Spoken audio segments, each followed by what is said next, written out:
Welcome back. We're here with Andrew and Matt from Next Level DJs in Toledo, Ohio. Guys, how are you?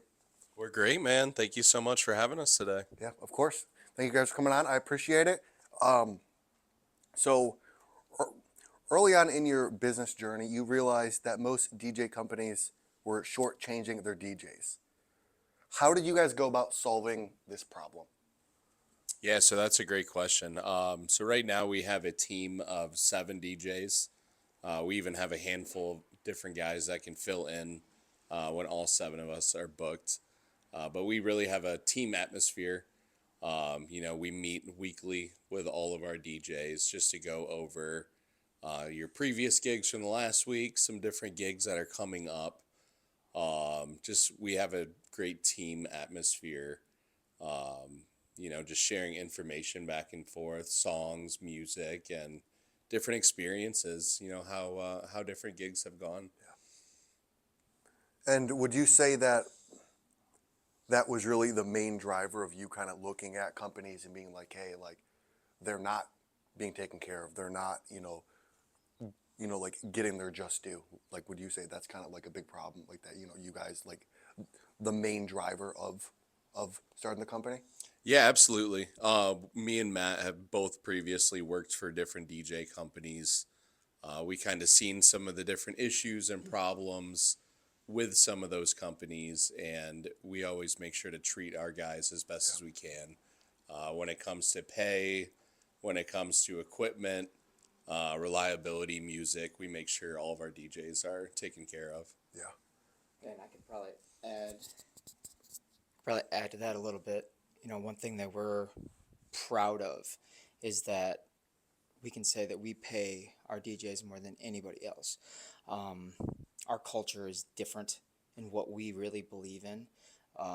We didn't start this company to really make money off of our DJs essentially. Um, we believe in this company to be self-sustaining. Whatever money that it comes in, it reinvests itself into the company. If him and I want to go make money, we're going to go out and do a job opposed to making money off of our DJs.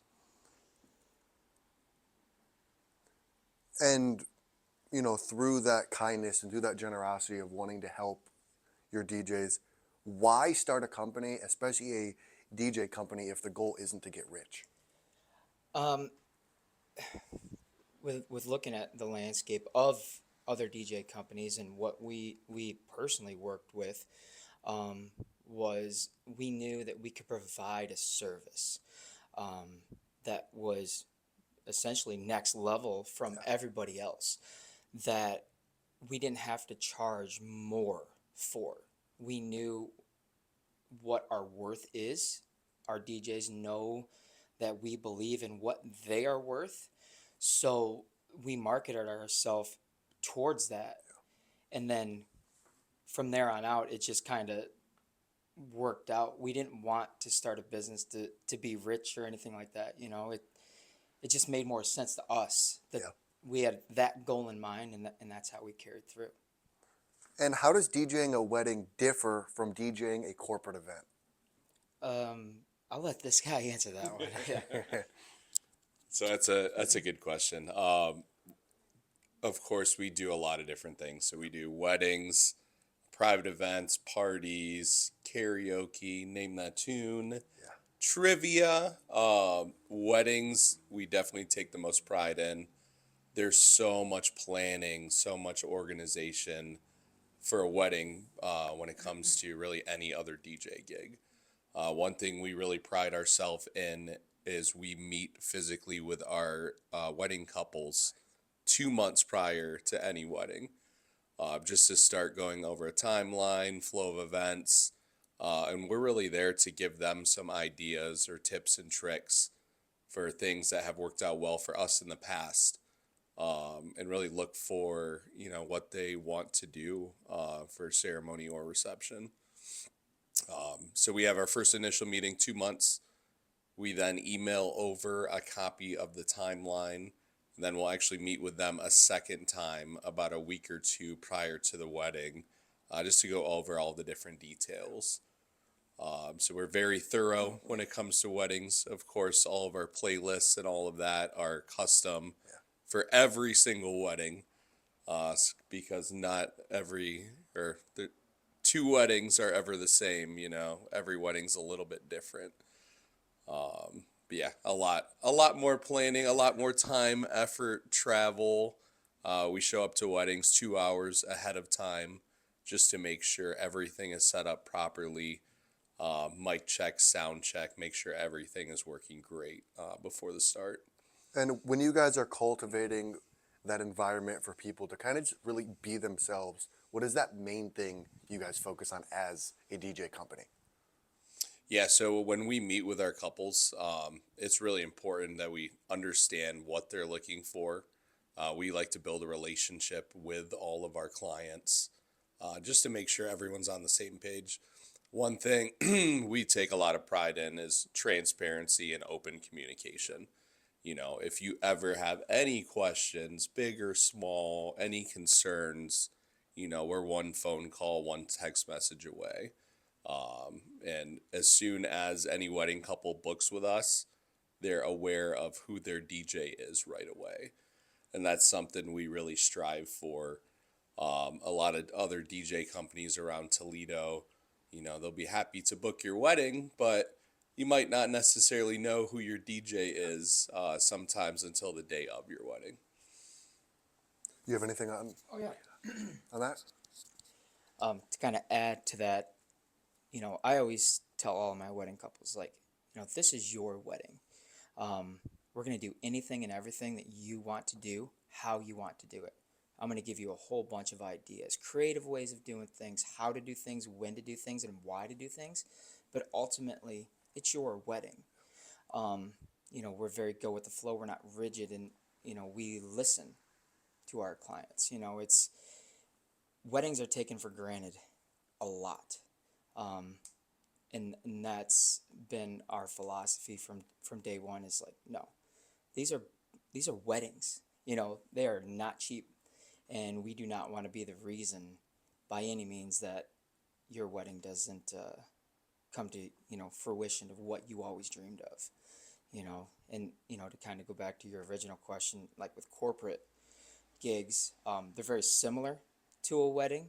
Um, you know, like Andrew said, they don't have as much planning. But when you think about like a corporate private event, you know, it's very suit and tie where everybody's kind of reserved. Weddings, you kind of let your hair down a little bit more. There's a lot more uh, action and you know, kind of more free spirited, you know, than a corporate event. You know, you got your boss there. You know, you don't want to do anything out of line. You know, to maybe get in trouble on the following Monday or anything. But you know, they're similar but different at the same time. And this is actually a question from Adam Wagman on Facebook. What is your plan for the next 5 years? Next 5 years, yeah. So, you know, us being in our second year in business, looking at 5 years, not necessarily looking that far ahead. I mean, looking at the next year or two. You know, planning, especially weddings, we always say 12 to 18 months in advance. So, I mean, we're already looking at 2026. But 5 years, I'm not sure, you know, how life's really going to plan out personally. Business wise, we just expect a trajectory to keep going at the rate that it's going. I mean, I think age plays a big part.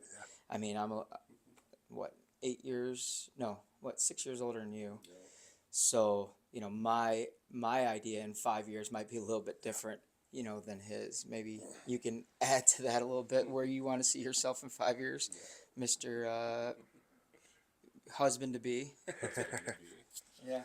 Yeah, so looking at this year, we're over 80 weddings, over 500 gigs. I think it was what, 555 gigs this year, so almost two a day. Yeah. We DJ every single day of the week, Sunday through Monday. We have a gig at least once a week on every day.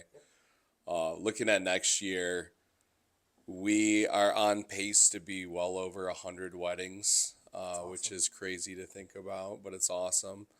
I see us being probably close to the 700 gig mark for next year. Like Matt said, it's hard to plan much more than 2 years in advance. Most important part about, especially our company, is our DJs. You know, the people that are actually out and performing at the gigs. So really, I would think our goal over 5 years is to keep expanding our company, our brand name, brand awareness, and keep finding quality DJs that want to come work. So if anyone wants to learn how to DJ, Yeah. feel free to reach out. And starting a business with your friend can get very sticky really quickly. What are some boundaries you guys had to put in place when starting a DJ as friends? No, that's a good question. Yeah. So we do have fights, just like anyone else. But really, open communication. If there's something we don't see eye to eye on, sitting down and listening to that person, and this is my point of view. How do you look at it this way? Because with so many gigs, I mean, there's a lot of different choices. Hey, do we want this person to do this gig? Do we want that person? Do we want to go out and buy $5,000 worth of equipment in the next couple weeks? Do we need to do that? So there's a lot of small decisions, but a lot of big decisions too. But yeah, I mean, we talk to each other a few times every single day. So I guess our communication is really good between us, and 95% of everything, I'd say we're on the same page. We see eye to eye. Anything you wanted to add? Um, Kind of with that, it's like trying to do things like we both have the same goal in mind. Like Andrew said, it's difficult sometimes because with the same goal in mind, his viewer vision might be a little bit different than mine. But being able to listen and and try to take a step back, check your ego at the door, and respect their point of view on everything, it kind of always works out. Do we always make the right decision? Absolutely not. Absolutely not. Um, there's between the two of us, there's only one person here with a bachelor's degree in business and marketing, and it's not me. So it's it's good because we're able to see both sides of that coin. Mistakes are made, but mistakes are not a bad thing. Um, I always say if you're not making mistakes, you're not trying. So making those mistakes and learning and being able to own your mistake, or what, I was wrong on that one wholeheartedly, and just being able to there's no right or wrong to do this business, and I think that's what has been our success, is that having our goal in mind and caring about what we do, has benefited us greatly, I think. Yeah. And I have a personal question for you, Matt. Yeah. You've worked in the trades for over 20 years. Yes. Do you feel appreciated by society for the work you do? Um, yes, but I think that is what keeps me driven. Um, you know, being somebody that had to grow up fast. Um, I didn't really have a choice, but besides to be a hard worker and go out and do what I thought was necessary to survive. So the angel on one side is telling me you did great, but the devil on the other side is saying you didn't do enough. So I think that's what has driven me. Like, I get asked all the time, like, how do you do everything that you do? And I just say that I just do it. Like, and I've always had that mantra, if I'm not going and doing something, I'm, walking forward, I'm taking two steps back. And I think that, you know, with everything that I do, whether it's my trade career or being, an owner of a DJ business, I attack each day with enthusiasm and try to do today better than yesterday. So it's, to circle back, it's kind of hard to be appreciative. I mean, I'm appreciative, but it's hard to say, yep, I did something great for society, because that's a small goal and I'm always looking for the next goal. It's tough to really kind of boil that down, if you understand what Yeah. I mean. Yeah. No, for sure. And Andrew, I have a personal question for you. In 2014, you posted a quote from Johnny Walker on your Facebook page. It says, the next step, that's the only one that matters. It lets you define yourself by where you're headed instead of where you stand. How do you make sure you are staying present while focusing on that next step ahead of you? Yeah. It's a great quote from Mr. Walker. I think, similar to what Matt said, every decision you make is going to influence your future. You can't dwell on things in the past, things that may not have worked out the way that you wanted them. It's just to keep looking ahead. And, if it's a big decision, take the time, really reflect, write some pros and cons down on, hey, if I go this route, what can I expect? But, that's really what life is. It's one decision at a time, and trying to make your best judgment for each decision will inevitably, help your future and help you see the finish line, if you will. I have two more questions for you guys. And I would like answers from both of you guys. Yep. If you could have dinner with two people, one person from the past and one person from the present, who would it be and why? You go first. I knew that was gonna happen. I'm like, man, I really gotta think about this for a second. You have to give me about 2 seconds to think about this, because that's a big one. I mean, you think about so many people over history, and it's like, I don't want to. It's like, I'd love to talk to a lot of people. So I guess we'll start with history first. When it comes to history, man, that's tough. Stumped you. It Yeah, stumps, you did it kinda stumps stump me. almost every guest. Man. Do you have anything in mind for you? And circle back to me? No? You ever put me on the spot? Okay. All right, so with history, no, I'm not going that far back. No.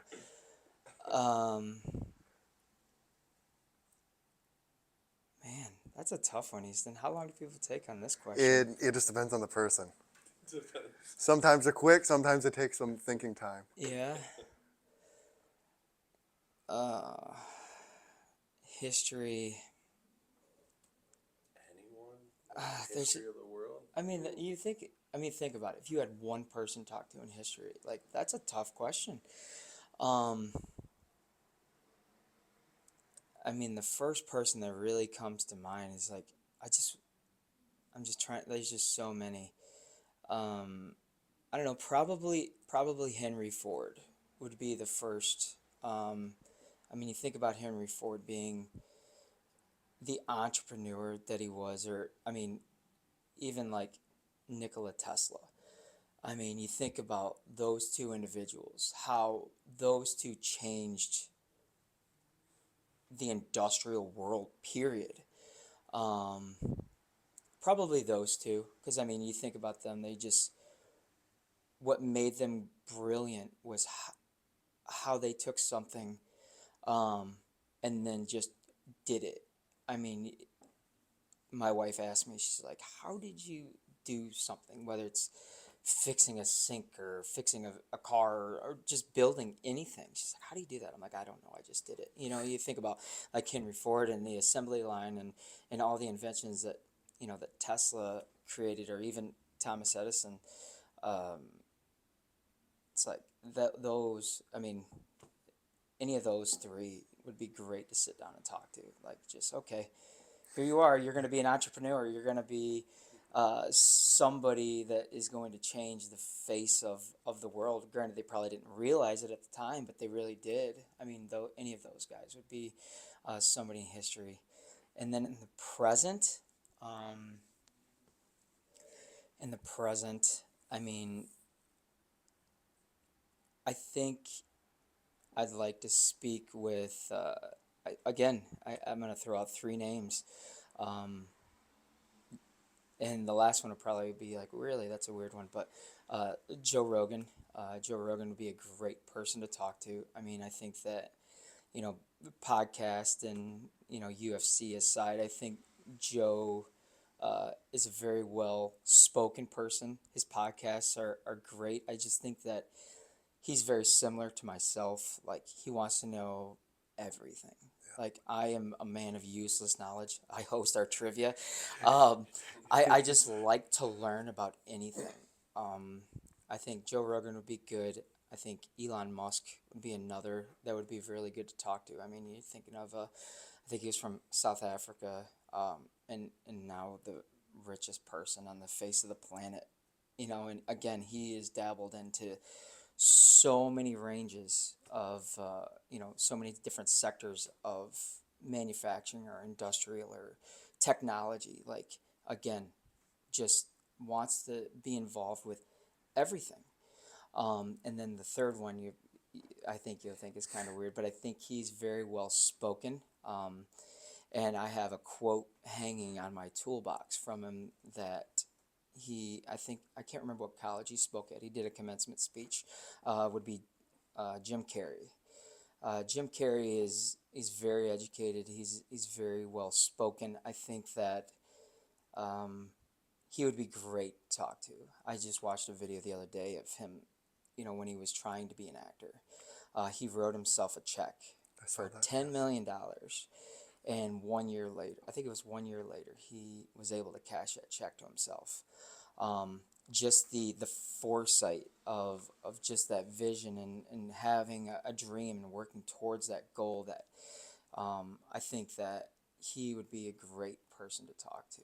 Like, I think I'm trying to remember his quote, and I don't want to butcher it because I literally have it hanging in my toolbox. Um, I want to say it was,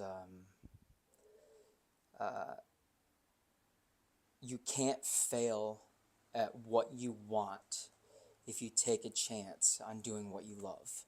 Um, like I said, I don't want to butcher it. It's roundabout, but the sentiment is there. And I literally hand wrote it, and it's hanging on my toolbox. So that is like my daily motivation. And I think that he would be a great person to talk to as well. Like it. Andrew? All right. So, of course, I have a ton of different people I'm thinking about. I would say from the past, similar along the lines of what Matt said, Albert Einstein.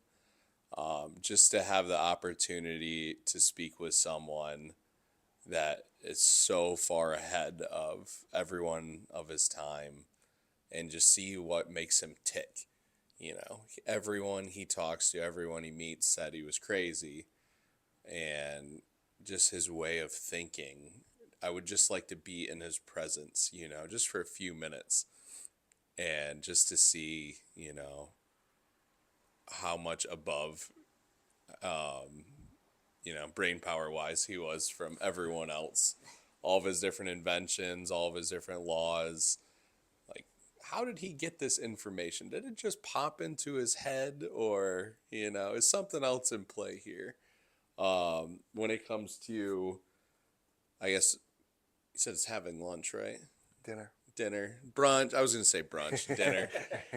Brunch time. It's brunch time. Dinner with someone alive now. I would say Mark Cuban is one of the top people I think of. Again, another brilliant mind. He's owned countless of different companies. Just to see his kind of insight when it comes to sales and marketing and advertising, and he can see, short-term plans, long-term plans, just with a 30-second little pitch to him. he can kind of understand the whole, the whole picture of a company or even an idea or product. Yeah. Awesome. I have one more question for you guys. Why did you decide to partner with us and offer the discounts? Yeah, so Digi Discounts is a great platform. We've seen, some of the other businesses and companies that you partnered with, and I think you guys are doing a great job. So we definitely wanted to be a part of that, of course. I believe our discount is for a private party Yes. package. Yep. We love private parties. We specialize in parties, events, weddings, but parties especially.